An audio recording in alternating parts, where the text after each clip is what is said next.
¿Hay que esperar a alguien?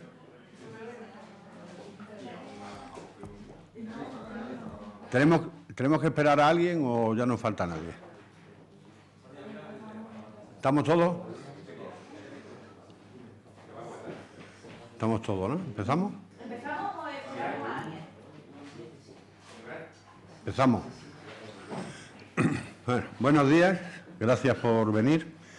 Os informo que en la Junta de Portavoces, os informo primero que Pedro no ha podido estar en la Junta de Portavoces porque con su afán de coger toda la fauna que pase por las carreteras, pues hoy ha cogido un mastín también. Cosas de Pedro. Cosas de Pedro. Pero está bien, está perfectamente. Lo que no está bien es el coche. En la Junta de Portavoces se ha acordado el orden del día del próximo pleno, que es el 27, y como ya habíamos acordado en la Junta de Portavoces anterior a la celebrada al día de hoy, que cada grupo parlamentario llevaría una propuesta al margen de las dos leyes que van a debate. Una es la Ley 6, que es la Ley de Estadística, es el debate de totalidad. Se ha acordado que haya un solo turno porque no tiene mucha enjundia política, es una ley más bien con mucho carácter técnico. Después,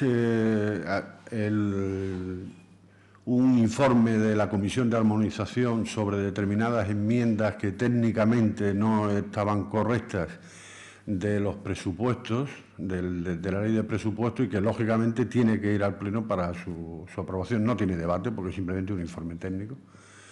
Las enmiendas a la Ley 5, que es la ley de tasas y de impuestos de la comunidad, que se ha acordado que todos los debates, o sea, que se unifiquen todas las enmiendas, que se discutan en bloque. Cada portavoz tendrá 10 minutos para la defensa de sus enmiendas y 3 minutos para intervención en la defensa de las enmiendas que no sea enmendante, y con un cierre de 5 minutos el grupo enmendante. Previamente serán las preguntas al presidente, que hay dos. Una nuestra, que es la que hace Pedro, que es sobre qué situación, qué prevé el Gobierno hacer ante la situación que se da en Extremadura con la desaparición de las cajas, como tales cajas de ahorro, o sea, qué previsiones se tienen. Y después va una propuesta de impulso del Partido Socialista que insta a la Junta para que negocie con el Gobierno que el impuesto sobre los depósitos bancarios siga siendo impuesto propio, o sea, que sigan residiendo en la comunidad. Para ello tendría que retirar, lógicamente, el Gobierno su propuesta de implantar el famoso impuesto con gravamen cero a las entidades financieras. Después, una propuesta de pronunciamiento conjunta, que fue la que negociamos en el pleno anterior, todos los grupos con los compañeros de trabajadores de los paradores, para el mantenimiento de los paradores y que no haya cierre temporales ni reducciones de plantilla en los paradores ubicados en Extremadura. Y después, como cierre, la moción nuestra subsiguiente de la interpelación anterior, que planteamos que no se ubiquen en Extremadura instalaciones como la que se pretende abrir en Valverde de Mérida, ¿no? la de ciclo combinado. Ese sería el pleno, o sea, se intenta que el pleno pueda durar hasta el mediodía, nada más, que acabe al mediodía. Empezaría a las 10 de día, a 2:30, nos imaginamos que duraría. Esa ha sido toda la Junta de Portavoces. Si tenéis alguna pregunta o alguna aclaración. ¿Cuántas enmiendas presenta Izquierda Unida a la ley de medidas fiscales? 18. 18 Izquierda Unida, 8 el Partido Socialista y 4 el Partido Popular. ¿Puede resumir un poco la de Izquierda Unida en qué sentido va? Sí, esencialmente va la primera y más seria, que es donde queremos hacer más hincapié y vamos a solicitar que es de los grupos que se apruebe, es similar a la que presentamos cuando se planteó por primera vez la ley de impuestos, que es la anulación de las deducciones fiscales a las entidades de crédito que tengan su central en Extremadura, que tenían una deducción de 500.000 euros por tener la central en Extremadura. Eran las cajas, que ya no tienen la central en Extremadura. Era 500.000 euros por cada una de las cajas, que sería 1 millón más de ingresos en los impuestos a depósitos bancarios. Y también tenían una deducción de 30.000 euros por sucursales que tuvieran en localidades de menos de 2.000 habitantes y 3.000 euros en localidades que fueran superiores a 2.000 habitantes. Luego, es un ingreso que podría sumarse a lo que se tiene previsto recaudar en el año 2013 de este. Después hay otras enmiendas que lo que planteamos son variaciones sobre determinadas deducciones que se plantean y una nueva que es gravar algo más el impuesto sobre la caza en los cotos privados, solo en los cotos privados, porque consideramos que en estos tiempos de crisis los señores que tienen cotos privados no son los que están sufriendo la crisis, que por lo tanto se le puede subir el impuesto a ellos, porque lógicamente el impuesto que figura lo hemos redondeado a 3 euros y 4 euros, el impuesto ese sobre la caza a los cotos privados. Esto es un poco el resumen. Después llevamos otras enmiendas sobre incremento de deducciones en los casinos al 15%, pero esas enmiendas la tiene que decidir el Gobierno si la acepta o no, porque al incrementar las deducciones es una minoración de ingresos. Entonces, como los ingresos y los gastos están fijados ya en el debate de presupuesto, el Gobierno se puede negar a discutir esas enmiendas. O sea, hay 5 enmiendas que están sujetas al dictamen del Gobierno, que todavía no se ha recibido. Todavía no hemos recibido ni el sí ni el no. Si el Gobierno dice no, pues no se pueden discutir, hay que retirarlas, y si el Gobierno la acepta, pues lógicamente se discutiría.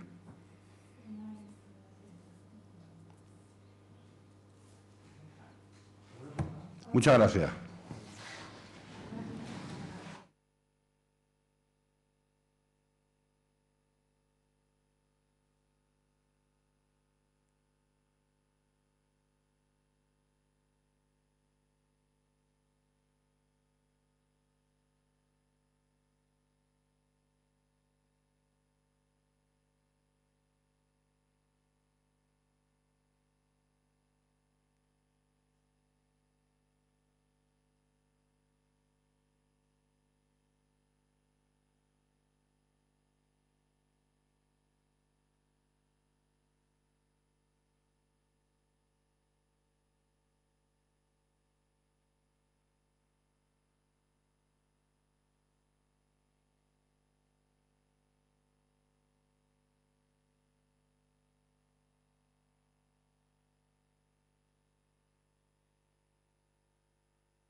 Bien, pues buenos días. La Junta de Portavoces, como ya comentaba el portavoz de Izquierda Unida, ha sido una Junta de Portavoces bastante breve, donde hemos fijado el orden del día del último pleno que celebraremos en este periodo de sesiones, en este año que ya termina. Y nos hemos comprometido, cada uno de los grupos, a impulsar una iniciativa más una propuesta conjunta, una propuesta de pronunciamiento firmada por todos los grupos, que lo que pide es el mantenimiento de la gestión pública de los paradores y negociar con el Gobierno de España para que se evite el cierre a lo largo de varios meses al año, como estamos oyendo, de esos establecimientos hosteleros en nuestra región, como digo, de gestión pública, que pretendemos que se mantenga de esa forma. El Pleno comenzará con las preguntas al presidente. En concreto, nuestro presidente del Grupo Parlamentario, Guillermo Fernández Vara, preguntará al presidente de la Junta de Extremadura acerca de la valoración de la propuesta educativa que contiene esa ley orgánica, que todavía no es ley, pero que está en fase ya de ser anteproyecto, la ley orgánica de mejora de la calidad del sistema educativo. Queremos saber cuál es la valoración de la Junta de Extremadura, porque saben ustedes que está habiendo mucha polémica, ya que este proyecto presentado por el ministro Wert supone una auténtica contrarreforma educativa y la marcha atrás en determinados derechos y entendemos que no va a redundar en beneficio de la comunidad educativa, por supuesto no va a redundar en la calidad educativa de nuestro sistema. El Pleno tiene también una pregunta de Izquierda Unida al presidente. Continúa con el debate de las dos leyes que tenemos pendientes, la Ley 5 y la Ley 6. En una de ellas, la de medidas tributarias, procedemos ya al debate de las enmiendas parciales, ya se produjo el debate de totalidad. En el caso del Grupo Socialista hemos presentado 8 enmiendas a ese proyecto que inciden fundamentalmente en lo que ustedes ya conocen, y es que nosotros vamos a seguir pidiendo que se retire esa elevada gravamen del céntimo sanitario, que, como saben, el Gobierno de José Antonio Monago lo ha elevado al máximo del tipo que podía establecer. Y también vamos a pedir la eliminación de ese canon del agua, o la aplicación, mejor dicho, la aplicación del canon del agua de forma progresiva y no de una manera lineal, como se está produciendo ahora, de forma tan lesiva para todos los ciudadanos, fundamentalmente para aquellos ciudadanos que tienen menor poder adquisitivo. Luego hay una serie de enmiendas también dentro de esas 8 que vienen a tratar de limitar el poder que se le atribuye en la ley al consejero de Economía y Hacienda, y hay también una enmienda que lo que viene a pedir es que ese fondo de contingencia que marca la ley de un 2% no se destine a gastos discrecionales, sino que esté claramente estipulado a qué se va a destinar esa cantidad de dinero. Pero, como digo, insistir fundamentalmente en esos 2 tributos, el del céntimo sanitario y el del canon del agua, que nos resultan profundamente injustos, sobre todo el del canon del agua, porque no se aplica de forma progresiva, de forma porcentual, sino de forma lineal. El Pleno continuará con las propuestas de impulso, propuestas de pronunciamiento, y en este caso, además de esa propuesta de pronunciamiento impulsada por las 3 fuerzas políticas, por los 3 grupos parlamentarios, hay una propuesta de impulso del Grupo Socialista que ustedes ya conocen y que además yo misma les expliqué hace varias semanas, y es la propuesta de impulso por la que le pedimos a la Junta de Extremadura que siguiese negociando con el Gobierno de España el mantenimiento del impuesto bancario aprobado en nuestra ley en el año 2001. Pedíamos, recuerdan, en esa propuesta de impulso, en primer lugar, que el Gobierno de España respetase el mantenimiento de nuestro impuesto bancario. En segundo lugar, decíamos que en caso de procederse a un cambio normativo se aplicase el mismo tipo en el gravamen que el establecido en la ley extremeña, y en caso de no darse ninguna de estas primeras condiciones de nuestra propuesta, lo que planteábamos era ir a los tribunales, plantear un recurso de inconstitucionalidad sobre la pretensión que tenía en ese momento el Gobierno, que ya hoy es una realidad. Es una realidad porque el Grupo Parlamentario Popular en el Senado presentó hace pocos días una enmienda a la Ley de Medidas Tributarias que tengo aquí y que efectivamente cumple con todo aquello que había dicho el Gobierno. Es decir, se plantea una enmienda para eliminar el impuesto y las competencias que tienen las comunidades autónomas para tener sus propios tributos y recaudarlos, y coloca, por decirlo de alguna manera, entrecomillado, un impuesto a la banca con un gravamen del 0%, es decir, la tomadura de pelo que yo ya les avanzaba hace varias semanas, porque esto es no gravar a los bancos, todo lo contrario, eximirles de la carga, eximirles de la responsabilidad y de la aportación que deberían hacer, y que deberían hacer máxime en este momento, que es un momento de crisis. El Gobierno lo que consigue con esta enmienda que plantea la Ley de Tributos, que ya está aprobada, tiene 4 efectos. 1, la eliminación del impuesto bancario en las comunidades autónomas de Extremadura y Andalucía.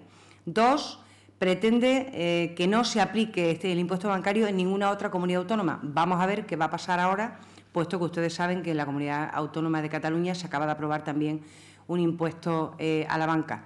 La exención a la banca de cualquier tipo de impuesto y, lo más grave, la compensación vía presupuesto, es decir, el traslado de la carga de ese gravamen al bolsillo de los ciudadanos, porque lo que se está haciendo es perdonarle a los bancos ese impuesto, pero, sin embargo, vía compensación vamos a ser los ciudadanos los que tengamos que pagar todos de nuestro bolsillo unas cantidades anualmente para que se compense a las comunidades autónomas que tenían ese impuesto. Por tanto, hay 4 efectos que creemos que son perversos y con eso el Gobierno ha demostrado ser desleal, primero con la Constitución, puesto que ya había sentencias que decían que nuestro impuesto era constitucional, por tanto, desleal con la Constitución. El Gobierno también ha demostrado ser desleal con las comunidades autónomas, porque mucho decir que las comunidades autónomas gastan pero no recaudan, pero cuando hay una comunidad autónoma que tiene un tributo que además ha sido declarado constitucional, se lo quitan para que no pueda tener sus propios recursos. Deslealtad con los ciudadanos y, sin embargo, servilismo absoluto con los bancos. Eso es lo que ha hecho el Gobierno de España. Por tanto, nuestra propuesta de impulso, ustedes pueden pensar que ya no tiene sentido, pero lo tiene puesto que el punto número 3 todavía está vivo. No hemos conseguido que se mantenga, no hemos conseguido que se coloque el gravamen que tenía la ley extremeña, pero, sin embargo, sí que vamos a instar ahora a la Junta de Extremadura y a las fuerzas políticas de la Cámara a que vayamos a los tribunales.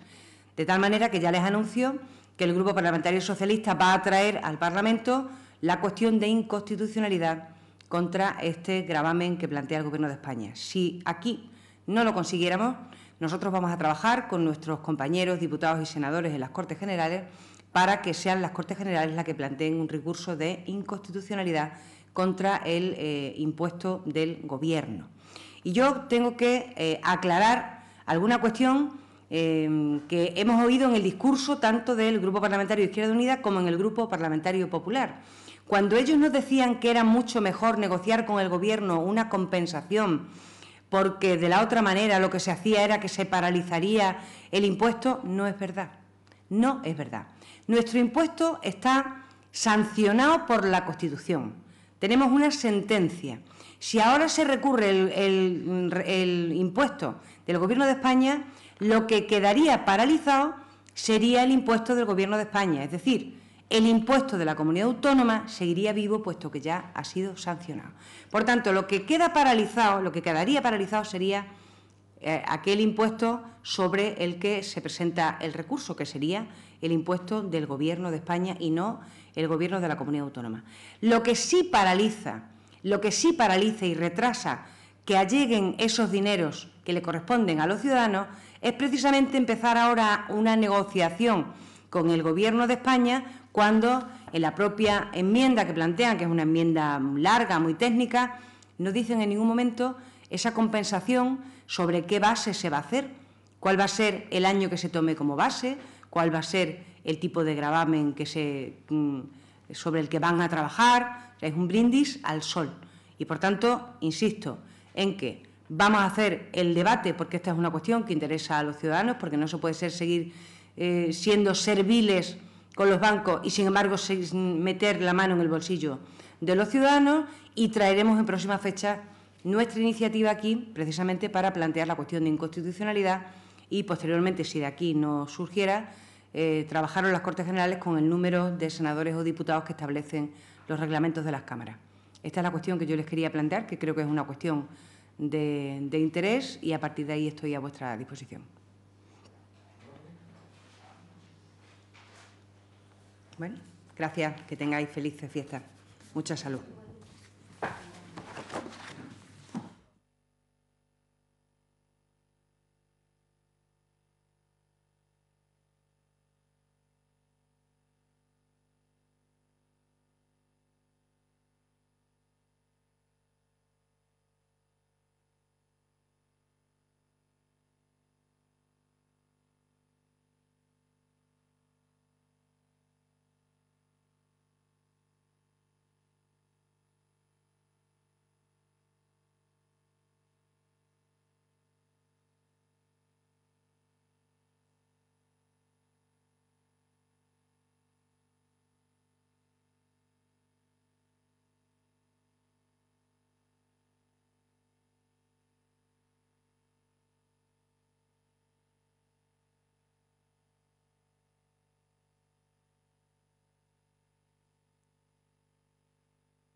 todos. Gracias por acudir una vez más a esta cita con los distintos grupos parlamentarios. Me consta que el resto de portavoces ya les ha informado acerca del contenido de la sesión plenaria del próximo día 27, por lo tanto, únicamente manifestarles que esperamos que el fin de este año, a través de estas sesiones plenarias, bueno, pues se establezca con todo el orden que, desde luego, todo el arco parlamentario estamos deseando y que confluyan esos intereses que, en definitiva, interesan a todos los extremeños. Yo, si me permiten, quisiera, al margen de esta circunstancia que ya, lógicamente, conocen en cuanto al orden del día, hablar de algunos aspectos que me parecen importantes y que la opinión pública debe tener conocimiento.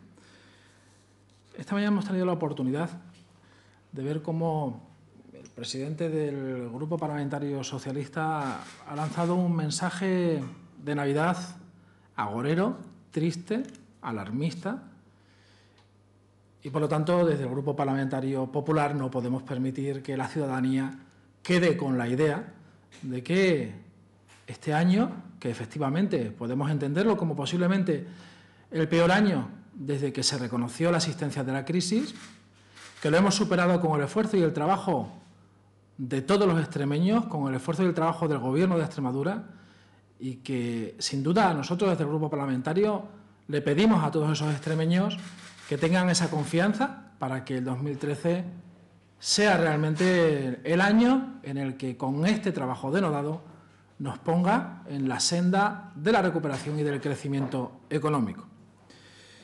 De igual forma, nos llama la atención que en ese mensaje alarmista del presidente del Grupo Parlamentario Socialista, señor Fernández Vara, aprovechase la circunstancia para lanzar dos ideas que a nosotros nos parece, cuanto menos, peregrinas, si se me permite la expresión. Una era con respecto a lo que determina la transparencia en la publicación de los eventuales que tiene el Gobierno de José Antonio Monago.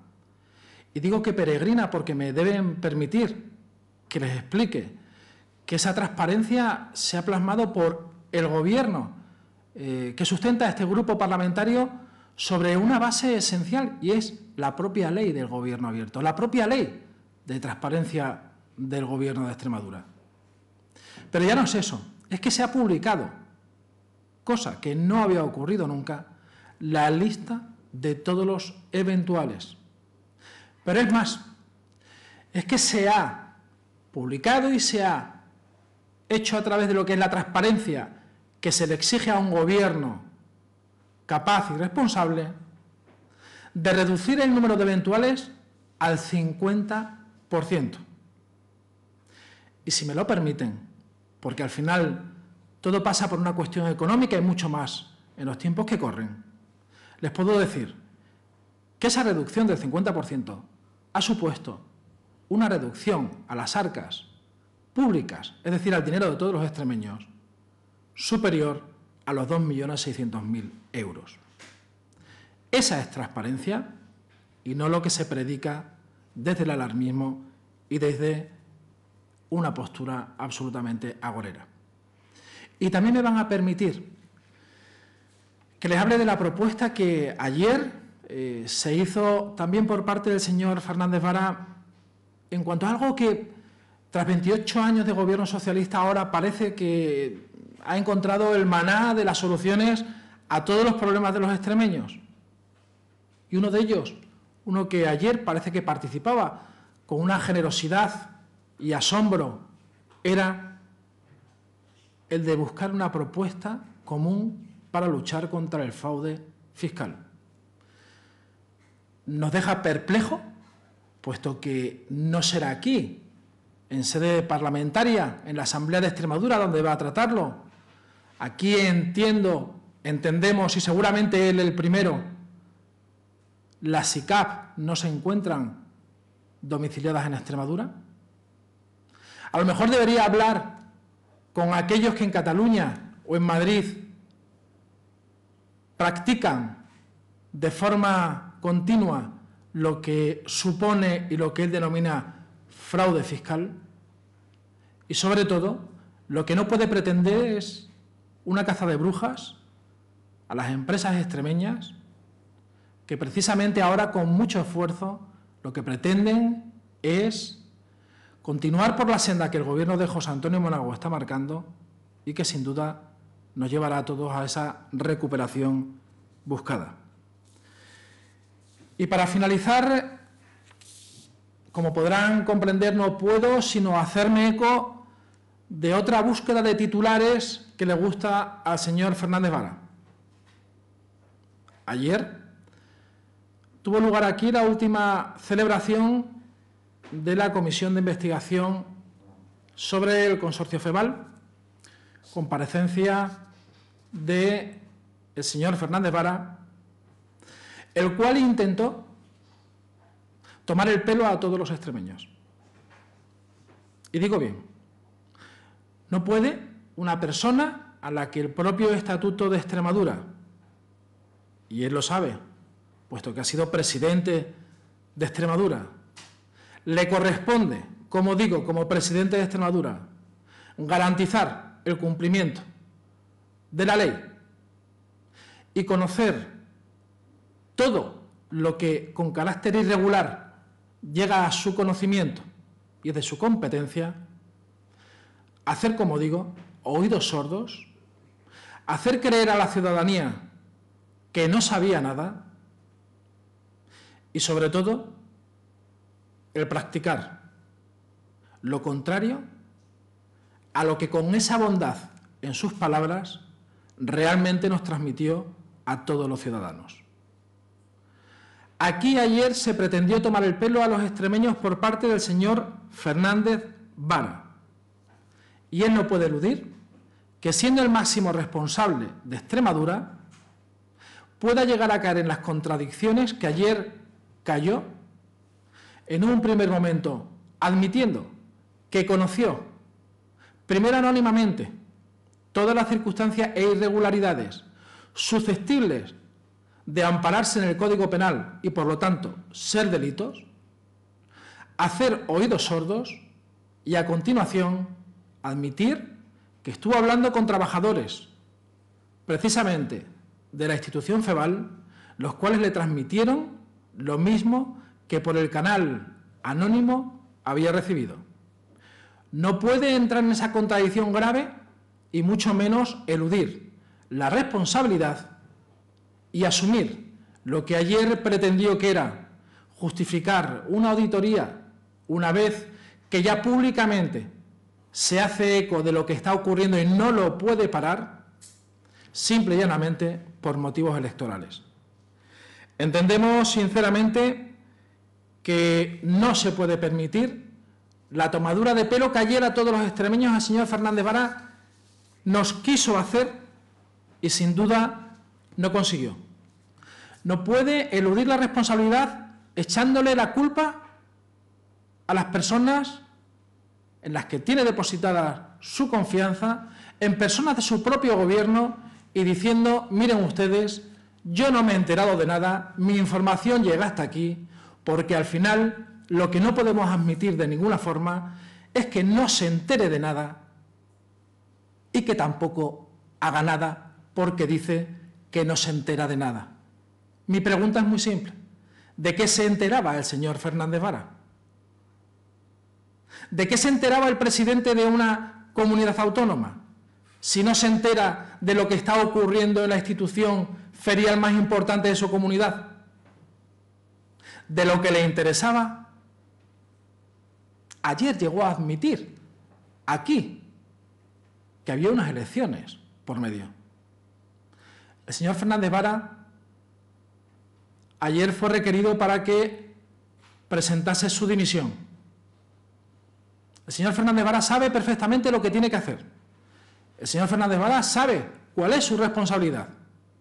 Y, por lo tanto, entendemos que un partido como el socialista debe tener en cuenta que lo que ha ocurrido durante el mandato de una persona de su partido debe ponerlo en solfa, porque la culpa de esa pésima gestión no la tienen el resto de socialistas de buena fe que confían en lo que son sus dirigentes y que al final se ven traicionados, y mucho menos en la figura de quien fue presidente de una comunidad autónoma. Gobernar es gestionar, y el señor Fernández Vara no lo hizo bien, incluso con esa negligencia de no vigilar, de no controlar, provocó que alguien se llenase los bolsillos a costa del dinero de todos los extremeños. Y no cabe poner ejemplos. No cabe poner ejemplos como el que ayer quiso poner de Alburquerque, porque ejemplos de tribunales que les gusta acudir últimamente con mucha frecuencia, lo hacen sin motivo, simplemente para atacar al gobierno de José Antonio Monago y con motivo, como ustedes podrán comprobar, en más de un ayuntamiento de lo largo y ancho de Extremadura. Estoy a su plena disposición por si quieren preguntarme o aclarar alguna de las cuestiones de las que se han abordado aquí. Sí, yo quería preguntarle por cómo quedan, a juicio del Partido Popular, las cajas extremeñas después de la decisión de ayer de Bruselas sobre Liberbank y Caja 3. Bien, la postura que hemos venido manteniendo con respecto a las cajas extremeñas es realmente de lamentar. Nosotros hemos puesto en más de una ocasión el ejemplo de que esas manzanas sanas, que eran Caja Extremadura y Caja Badajoz, fue una irresponsabilidad por parte de quien tenía su control y, sobre todo, responsabilidad también política, y en este caso concreto, achacable al propio presidente, expresidente de la Junta de Extremadura, señor Fernández Vara, por no parar aquel intento conseguido y lamentable que estamos pagando ahora todos los extremeños en general y todos los trabajadores de las cajas extremeñas en particular, de juntar o de permitir juntar esas manzanas sanas con manzanas podridas que nunca debieron llegar a juntarse.